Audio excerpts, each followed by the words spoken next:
Hello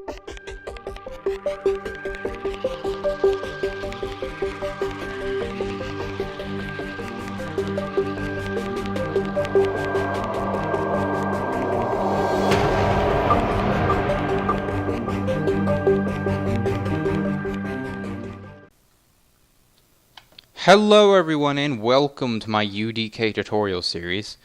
In this particular episode I'm going to be going over fractured meshes. Now, unlike my other tutorials, this one's going to be a little shorter. It's going to be just basically one thing, the fractured meshes.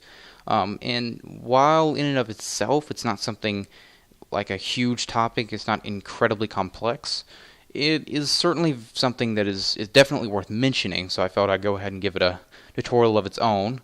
But at any rate, basically what a fractured mesh is, for want of better words, something that looks cool exploding.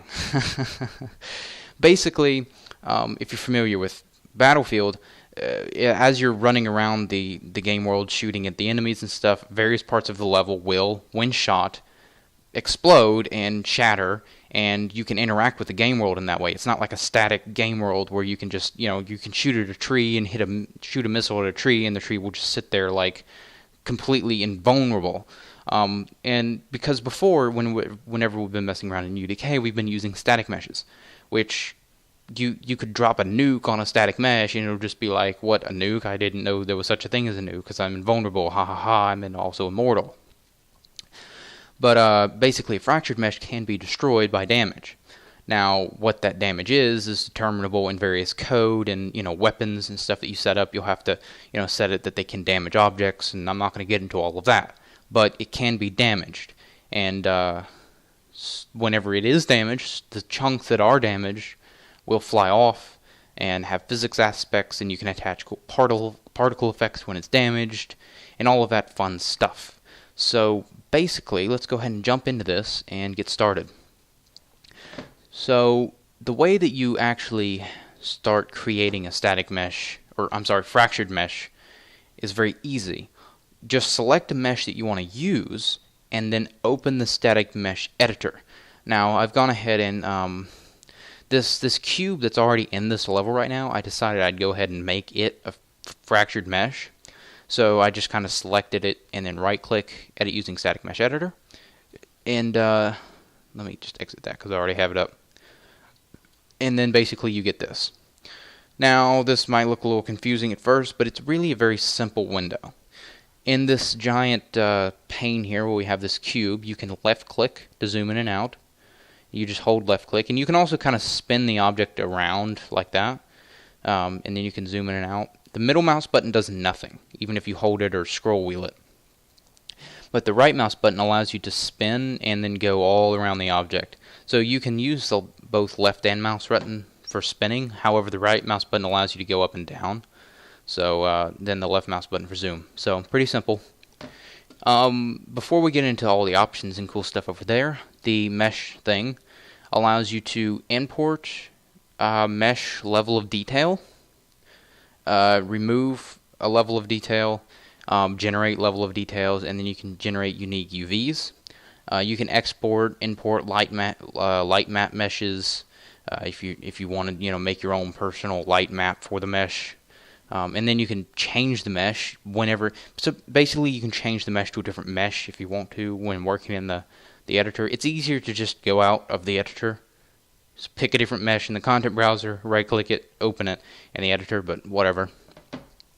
And you can remove elements with 0 triangles. Basically, triangles being sort of like what the editor uses to determine shape. If you've messed with like terrain or the BSP stuff much, or CSG, sorry.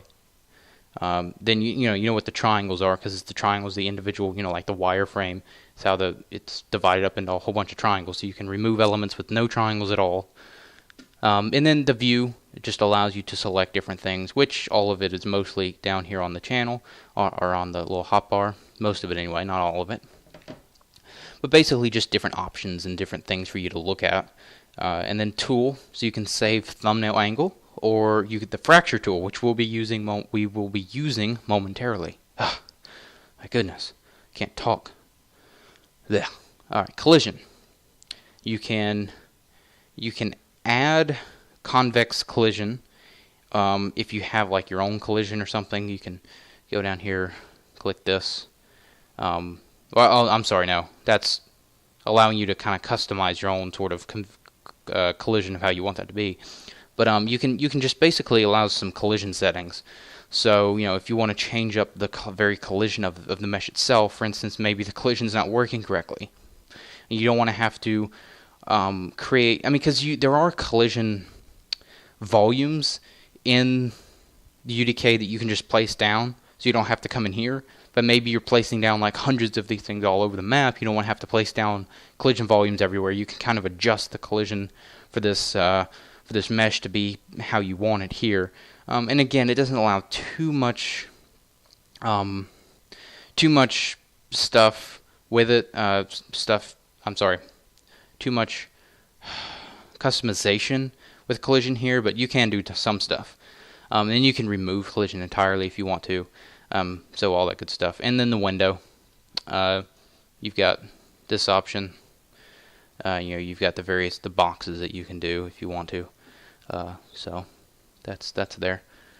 And then of course real time. So real time being if you have like an animated texture or something on the mesh that you want to be active while you're messing with things. Then you can have that in real time. If not, it doesn't really matter. We can hit real time in this or not. It doesn't really matter because this is not going to be doing any animating while we're sitting here. But show UV overlay if you wish to do that, which the UV being like the mapping of textures and the level of detail, I believe, on this thing. I'm not all that good with the whole UV and material stuff yet. I've got something I've kind of got to look up and do more research and learn about. So I apologize if I cannot give a good description of what UV is. But it's sort of I believe it to be having to do with the materials and the level of detail and the lighting, and has stuff to do with that. So I mean we can switch. We're on UV channel 1. We can do UV channel 2. Let's see.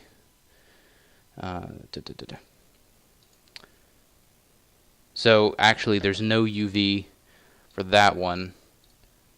There's UV for that one, UV for that one. So that's I believe the level of detail on this. So we can do, at least I think. Not entirely sure. Let's not worry about UV. Just ignore whatever I say about UV. I apologize. I don't know what that is, but it's it's just annoying that I can't know everything. But anyway. Okay, we've got the next thing, which is, you can just toggle wireframe. You can show the bounding box of this thing, sort of like the bounds of this object, and it'll kind of move around as you look at it. And then we have the collision of this object. So it's just a simple box, nothing fancy. And then we can lock the camera, so we could actually move the camera itself around if we wanted to. Definitely want to lock that. And whenever you click back the lock button, we could go over here. It's going to pop it back to view, like whenever you enter the mesh viewing screen. So that's helpful. And then we can save a thumbnail angle, which was back up here in the tool thing. And we can do the fracture tool again up in the tool thing. And then we have LOD options. So that's various things. So this is useful for many things, one of them being setting up level of detail, because level of detail is fairly important whenever working with high level graphic items. But anyway, you can see a couple options over here to the right. Nothing too fancy. Really, this is it. Most of it has to do with level of detail, and you have one option that's can become dynamic.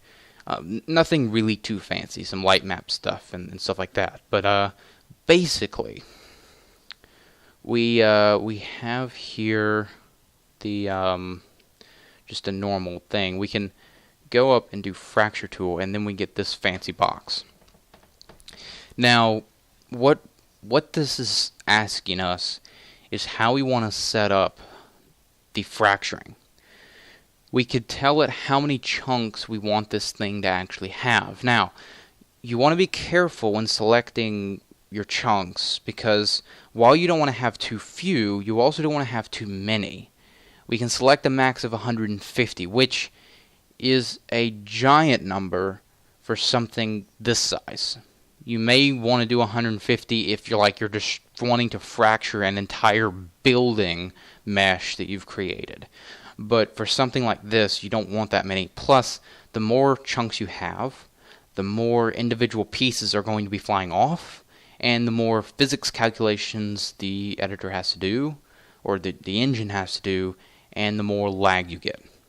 Now, if it's just one object, it may not be that much of a problem, but when you have a lot of them and you're like in a multiplayer server and it's having to calculate hundreds of objects flying off of hundreds of different things all at the same time, along with particle effects and materials for them all, it can get a little laggy. So you want to be careful when selecting this. But I'm going to do, I don't know, we can do like 10 or something. Generate it, and then we get this. So it's showing us the individual pieces that were created, sort of, so to speak, by the algorithm they use. And we can, we could just click generate again, and it'll just generate different ones using a different seed or whatever. And we can actually adjust the like the chunk shape and the points and various things with these options here.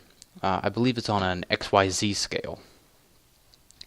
And if we click something, we can do, I don't know, we can do move to faces. So basically, let's see. I don't know, if I click something, it'll move it. Basically move it to the face of the object, so it's not like in the middle or something. It'll move it around, so it'll be facing the face of an object. So because for instance, we do, I don't know, let's say we do like 108 of these. It'll take it quite a while actually to calculate, and then I don't know, we select something like that. We can do move to faces.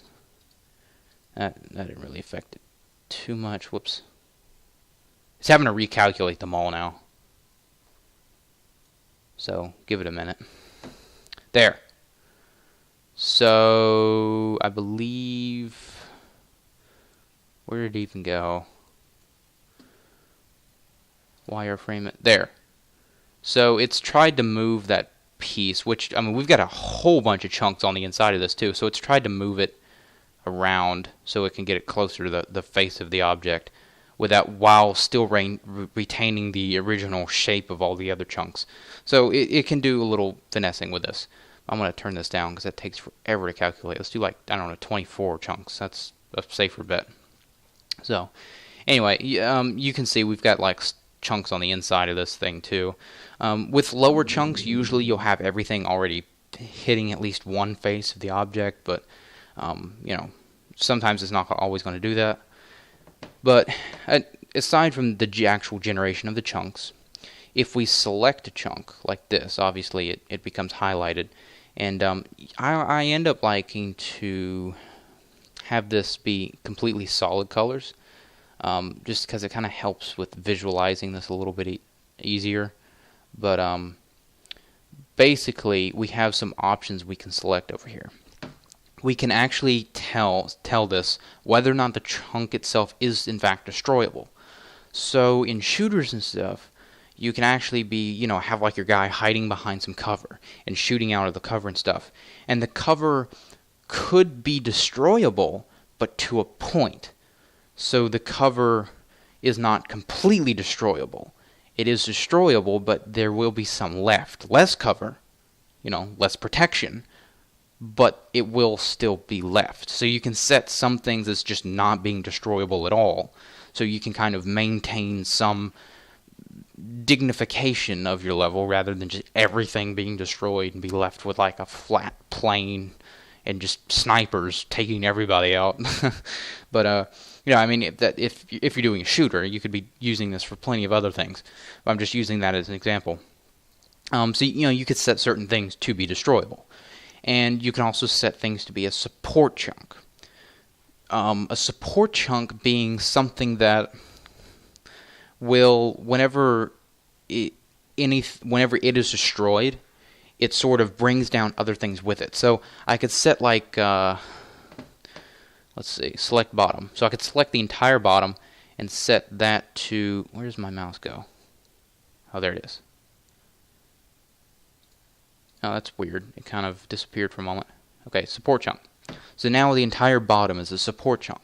And I'll better demonstrate this whenever I kind of show how these fractured meshes work in like the game itself. I can't speak today. I'll show this whenever I'm testing this in the game world. But for right now, just basically kind of picture that whenever if I were to shoot at the top, you know, the chunks would just fly off and it would be fine, and each individual chunk that I hit would just fly off independently. However, if I destroy the bottom first, the entire thing would be then destroyed because the support chunks are gone and there's nothing supporting the rest of it, quote unquote. So it just crumbles. So you can have as many of these as you want or as little, but once basically you can destroy one support chunk, but if there's another support chunk still touching parts of the other, like the rest of the mesh, then it's not going to crumble. But if you destroy all of them, then it will crumble, which provides some interesting things, because what you could do with this is create, like, you know, I don't know, in this cube or something. Let's do this out of the solid cuts thing. I could do, let's see, I don't know, this one, this, that one. I'm just picking random ones there, like that. I don't know. We could do something like this. And I could set those to be support chunks. Everything else is not destroyable. The support chunks are destroyable. But I could then invert this. I could set these to be support chunks. Then invert the selection, and those are not support chunks. They're not destroyable. That way, the only chunks that can be destroyed are the support ones, and you know, you'd have to find them and destroy them individually. But once they are destroyed, there's nothing technically holding the rest of the mesh together, so the entire thing crumbles. So that is an interesting option you can use as well.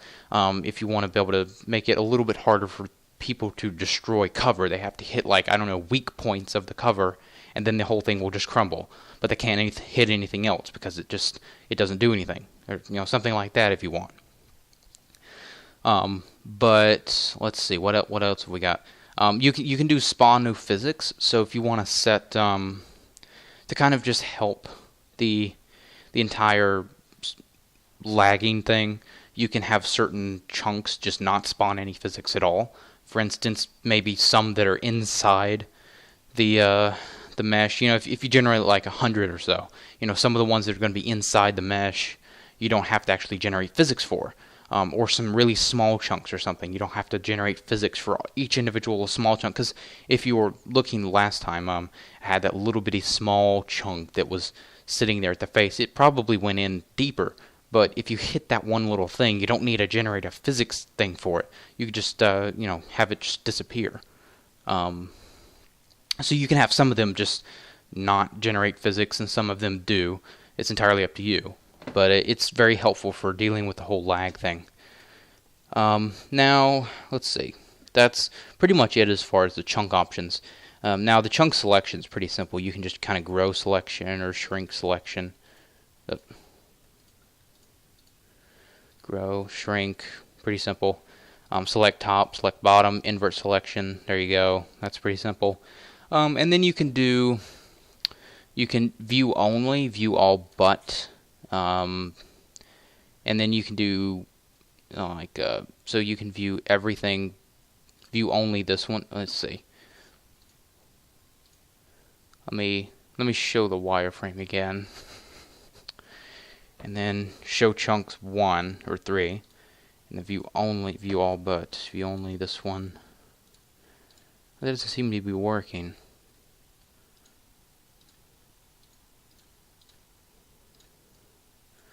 Okay, that's weird. It was working before, but it's not going to work now.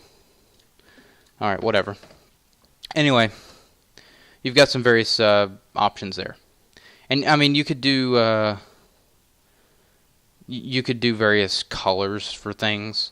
So, you could do destroyable chunks. You can show you each individual one of those. And then the ones that are not destroyable, it kind of shows here. So that's all nothing is destroyable except the support chunks I've got here, right?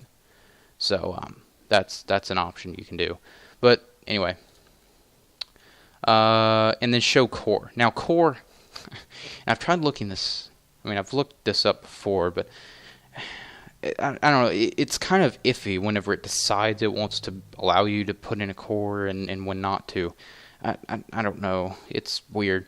But basically, if it does allow you to put in a core, the core is sort of the inside of the object. It sort of acts in a way as a support chunk in and of itself, in that if you destroy the core, the entire thing will fall, but you have to kind of pick away at some parts of it. It's sort of a mesh that will be inside another mesh, that whenever you destroy it, it's still sitting there.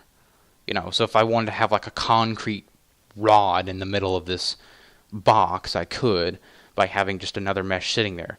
But as you can see at the bottom, it doesn't really allow me to select that. So couple years ago it was working fine, but I guess they may have done something that removed it or something, because I remember playing around with it at one point a long time ago, but now it doesn't seem to work correctly, so I don't know.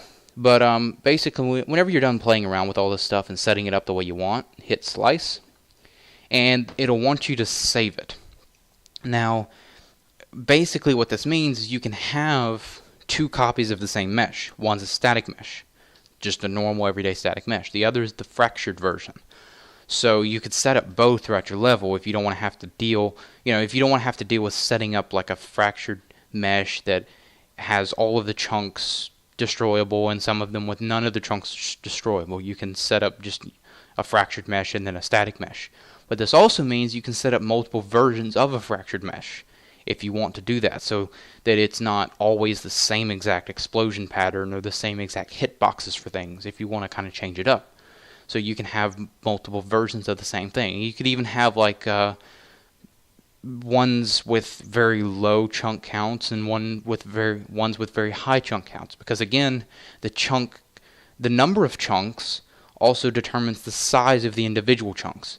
So it tries to kind of keep them roughly the same size, which means that if you want a bunch of small chunks, you usually increase the number of chunks. So and sometimes you'll have slightly bigger ones than others, but generally that's the rule. So you can do that as well. So you can save them as individual meshes with all of this data saved inside. So you just save it in the package you want, give it the name you want, and you're good. So I'll just kind of do that, and then we're good. And okay, please don't crash. Thank you. Please don't crash. My apologies to everyone watching the video. I would pause right now, but the way that I have to render the videos out, it gets really long if I have to start splicing things together. Like the render time just ends up coming out with like days, because I tried to record as high quality as possible. So it looks like this is not going to be wanting to work correctly, which usually ends up coming back. But okay, well, I guess I'll just stop it here and then come back once this thing has decided to start working again. Okay, I am back. For some reason, I couldn't manage to I had to close UDK, and I opened it back up again, tried to get the same mesh up, slicing it and stuff. It kept crashing using the same mesh, so I don't know what was up. But I opened up a different fractured mesh that I already had saved from whenever I was using working on some other projects. So this one I've already got fractured, and I was going to just look at the options that are over here on the side, because there's quite a lot more of them. Basically, starting at the top, we've got always break off isolated chunks here, or isolated islands rather, which ends up being sort of the same thing that we've got down. Where is it? It's down here somewhere. Here, which is fixed isolated chunks. It's sort of the same thing, really, where it'll anything that's isolated out of the mesh, where if it's just kind of hanging out there, floating in space, it'll try and just kind of get rid of it entirely, which is useful if you don't want to have to deal with support chunks. But if you have support chunks, they're usually sort of the better option, just because it'll kind of make things just flow a little better. But I mean, you can always use the always break off isolated islands or the fixed isolated chunks thing as well. I mean, at least I'm pretty sure they're the same. They're similar. I'm not sure what the exact difference between them is, but at any rate, we've got the can become dynamic option. So if you want the entire mesh to be able to be moved around, or whether the mesh itself should stay static while the chunks can move around. The chance of a physics chunk is currently at 1. So basically, I believe it's the percentage, and it's just on a decimal system, so it's not like 1 is 1%. 1 is basically 100%. So every single chunk that breaks off will in fact be a physics chunk. It's what I, at least in my experimentation, have found it to be. So that's sort of how that works. Every single chunk will end up being a physics chunk. Or I mean, you could set that to be lower, so you don't have to worry about the whole set physics chunks option. You could just sort of just set it to be like 50% chance for them to be a physics chunk by setting this to 0.5. Then it'll be just like a coin flip, and so it won't. In a way, it won't actually. It'll sort of be randomized, because every time they fire at a specific chunk, it'll be a chance of whether or not that'll actually spawn one, rather than always being certain ones will be physics chunks and certain ones won't. Not that players that are playing like a FPS will be paying that much attention to whether or not certain aspects of the game are spawning physics chunks or not, but at any rate, you can use this if you want to. And then the chunk angle velocity, so the velocity of chunks coming out at an angle, and then we've also got the linear velocity, so whenever the velocity of them when they're flying out at sort of a straight line, and we've got the linear horizontal scale, so basically the scale of objects that are just kind of flying out. You can adjust the chunk scale of them, and then composite chunk explode on impact. You've got this option, which I don't entirely understand. Core mesh scale, again, has to do with the core, which isn't wanting to work for some reason. Dynamic outside material allows you to set the material of the object on the outside. You can have it be dynamic and moving around if you want to, but there's options to set the materials of the object as it's being torn apart, because as you break the object up, this is the outside texture of it, but the inside texture is what? It doesn't know. So you have to set textures for the chunks flying out. You have to set textures for the inside of the object as it's being broken apart. You have to set all these various textures and materials and stuff. So there's quite a couple options for setting various parts of that. But anyway, we have the explosion chance of physics chunks and scale max and minimum of the explosion physics, and then the explosion velocity, again, fixed isolated chunks. And then we've got various settings to have to do with the health and stuff of the fragments.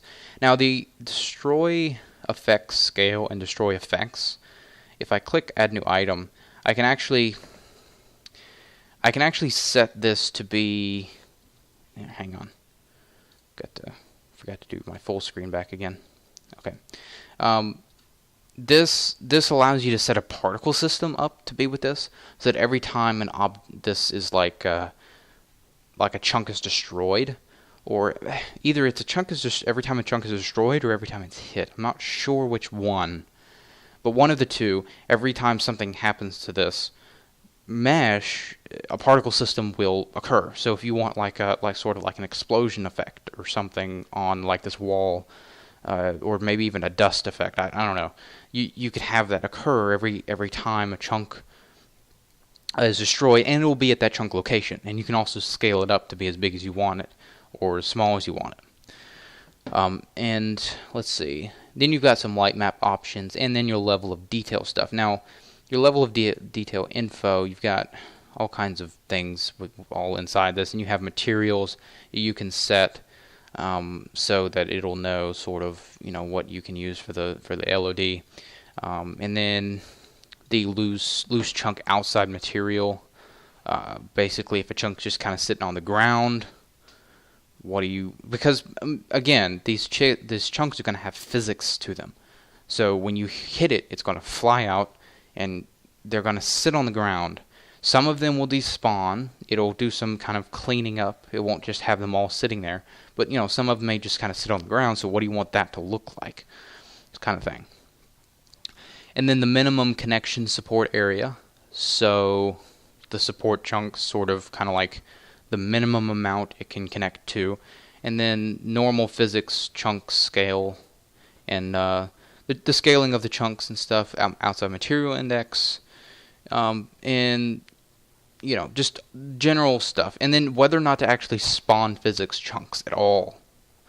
So you've got a lot of control over this thing, a lot of control of how you want to be able to have the chunks behave and react whenever being damaged, and also how much health they can withstand, and various things of that nature.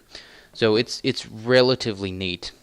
So now that has been covered, I'll go ahead and I don't know exactly how I did this fracture setup, but I'm just going to go ahead and toss this wall out here and hop in the level. Now, a little side note, I know this isn't in the topic, but in case you are curious, because whenever I load up this, I'm going to be able to have access to the weapons and stuff, which you normally don't have. But I looked this up because I was curious. I didn't want to have to open up the UT game thing to check this out. But if you go into View and you go into World Properties and then Game Type, you can actually set the game type. So I actually need to reset it again. But if I do UT Game and then head in here, I'll spawn in with HUD and weapons. So that's how you can do that if you're curious. But at any rate, if I attack this thing, it should fracture into individual pieces. Now, do note that I don't actually have any materials set up for the inside or the various physics chunks, but you'll get the basic idea. So I guess this one, it's kind of using the basic texture a little bit, I guess. I don't know. This may have already been pre-set up in the engine to work correctly. So, I don't know. I don't think this was one I set up. I can't remember or not. So, those are probably not even destroyable. Nope, there they go. They just have a lot of health. So, there's some high health chunks right here. But we can kind of continue attacking various bits of this thing. The lower ends having more health. Well, there. Okay. But basically, this is kind of how this thing works. I'm not going to really bother with the whole weapon thing. Let's, I guess, reload this.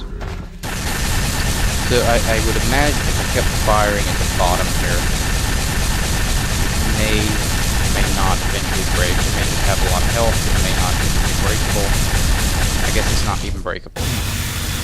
So that all is, but it's got it set so you can't break the bottom, which is fine. But I mean, let me clear off a little bit more of this, or better yet, just restart this whole thing.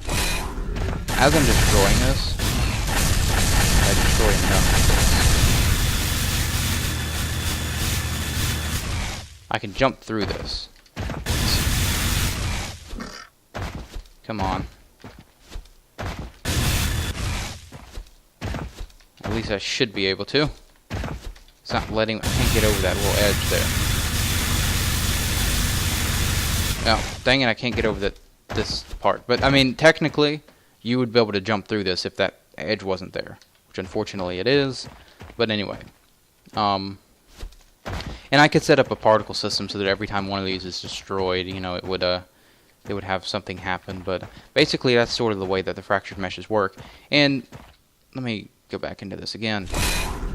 it looks fine, and as I hit these, you can see some of them aren't actually coming out and doing a physics chunk or anything, but some of them kind of fly out, and some of them fall on the ground, and you know, some of them just despawn immediately. But this is sort of just all options that you can kind of fiddle with of how long, you know, they'll sit there, and you know, the chance of the actual physics chunks and them just exploding completely and stuff like that. But it's doing sort of automatic garbage collection, so you don't have a huge amount of just physics happening all over the place. It kind of cleans some stuff up unless you specifically want it to be doing stuff like that. So, anyway, so now we've got one sitting there and couple actually rocks just kind of sitting here on the ground, which actually do have, I think, if I'm perceiving that correctly,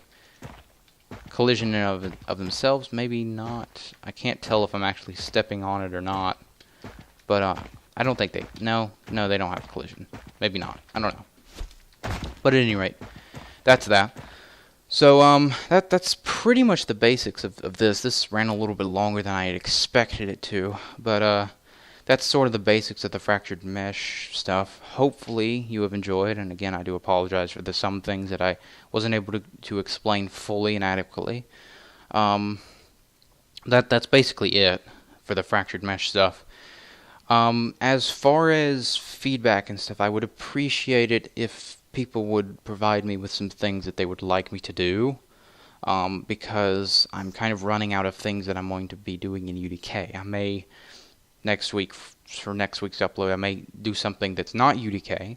Not that I'm quitting UDK tutorials altogether, but this video is coming out a little bit later because I wasn't entirely sure what to do. I've looked up a couple different things, done a little bit of research on some things, trying to learn new things in UDK so I could do a tutorial on it.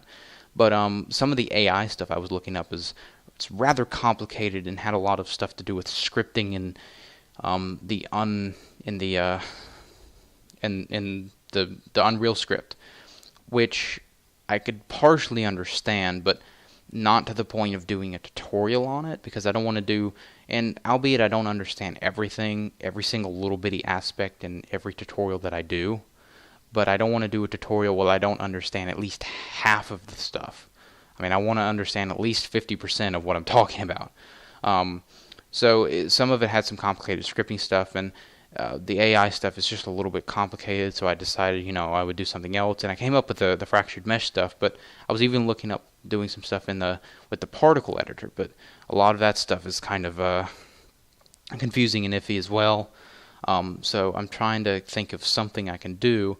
Suggestions are of course useful if you would like to see something specific. Granted that it doesn't involve a large amount of Unreal Script. Not that I can't learn Unreal Script, but learning Unreal Script wouldn't, but I just don't know it now, so I can't do a tutorial on it in like a day. I could learn Unreal Script if people want me to do tutorials on that, but it may be several weeks or even a month or so before I upload a new tutorial, because I would have to be learning Unreal Script, which is a modification of C++, which I already don't know. So that's that. But other than that, any other additional thoughts are of course useful. Again, I do apologize for minor discrepancies in the video. For instance, like UDK crashing. I don't even know why that happened. But some things I just can't help. But anyway, thank you for watching, and I will see you all in another video.